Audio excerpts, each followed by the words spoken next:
Hi, my name is Kaylee Case, and today I'm going to be talking about decriminalization of drugs in the United States.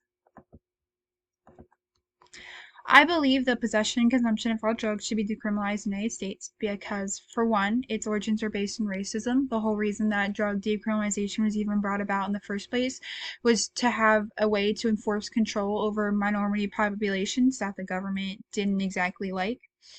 It's not serving a useful purpose in our society today. It's not working as a deterrent. It's not helping our drug rates go down, and it's just costing us a lot of money each year.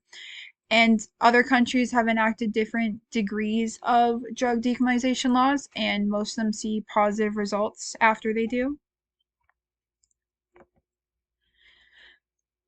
So some benefits of decriminalizing drugs in the United States would be we'd be saving over 50 billion a year by not incarcerating people for minor drug offenses.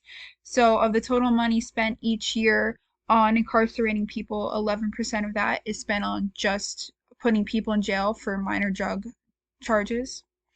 Most states with high incarceration rates also have high drug use rates. So incarcerating more people for using drugs isn't decreasing the amount of people doing them. So it's not working as a effective deterrent, which punishment typically doesn't in most cases. And Portugal, which is the most radical in their drug decriminalization because they decriminalize the possession and consumption. Um, their rate for drug use among 15 to 24-year-olds, which is the most at-risk population, drug overdoses, and number of HIV cases have all decreased since they enacted decriminalization. So, of all 1.6 million drug arrests made each year, 85% are just for possession only.